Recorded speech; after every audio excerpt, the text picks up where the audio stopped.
वेदों तथा श्रीमद् भगवद गीता का प्रचार करने वाले हमारे चैनल सनातन धर्म ज्ञान गंगा में आप सभी का स्वागत है। मेरे प्यारे कृष्ण भक्तों, आप सभी को जय श्री कृष्णा। मेरे प्यारे कृष्ण भक्तों, आज हम श्रीमद् भगवद गीता से अध्याय 7 के श्लोक 15 को भगवान श्री कृष्ण जी की कृपा से सरल रूप में समझने का प्रयास करते हैं। जय श्री कृष्णा।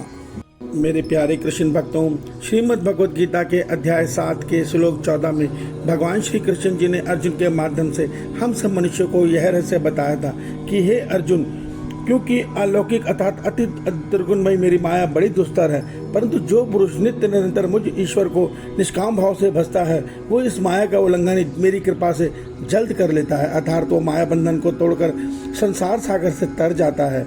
मेरे प्यारे कृष्ण भक्तों, उससे आगे अध्याय 7 के श्लोक 15 में भगवान श्री कृष्ण जी अर्जुन के माध्यम से हम सब मनुष्य को यह रहस्य बता रहे हैं कि हे अर्जुन, माया के द्वारा जिनका ज्ञान हरा जा चुका है, ऐसे असुर स्वभाव को धारण किए हुए मनुष्य में नीच दूषित कर्म करने वाले मूढ़ लोग मुझ ईश्वर को नहीं बसते। मेरे प्यारे कृष्ण भक्तों, आइए आज के इस अध्याय 7 के श्लोक 15 को हम भगवान श्री कृष्ण जी की कृपा से सरल रूप में समझने का प्रयास करते हैं। जय श्री कृष्णा। मेरे प्यारे कृष्ण भक्तों, यहाँ भगवान श्री कृष्ण जी के माया बोलने का अर्थ यह है कि जो परमात्मा की त्रिगुणमयी माया है अर्थात त्रिगुणात्मक प्रकृति है, उसके जो सत्य रज तम 3 गुण हैं, ये 3 गुण हर मनुष्य को, हर देवी देवता को अपने उनके मन और बुद्धि को अपने प्रभाव में लेकर अपने गुण और स्वभाव के अनुसार उस मनुष्य को उसके प्रारब्ध के अनुसार नाच नचा रहे हैं। भगवान हमें यह सत्य बता रहे हैं कि जब मनुष्य संसार के विषय भोगों को ही सच मानता है और मेरी भक्ति या जो भी कर्म करता है वो संसार के सुख पाने की चाह से करता है, ऐसा मनुष्य मेरी माया के रजस और तमस गुण के प्रभाव में आ जाता है।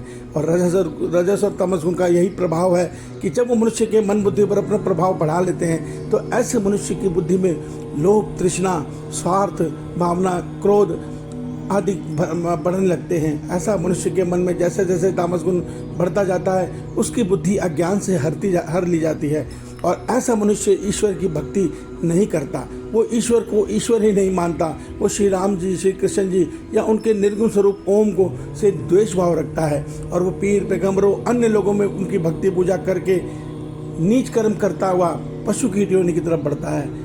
भगवान हमें इससे पहले श्लोक में यह सत्य बता चुके हैं कि जो मनुष्य नित्य निरंतर परमात्मा के निर्गुण या सगुण स्वरूप को निष्काम भाव से बसता है, ऐसे मनुष्य को परमात्मा की कृपा मिलती है और वो मनुष्य परमात्मा की कृपा से परमात्मा की माया का उल्लंघन करके जल्द ही इस संसार सागर से तर जाता है। मेरे प्यारे कृष्ण भक्तों, वास्तव में इस माया ने संसार के सब मनुष्यों को अपने प्रभाव में ले रखा है। माया हमें नहीं बांधती, हम ही माया से बंधे हुए हैं। क्यों?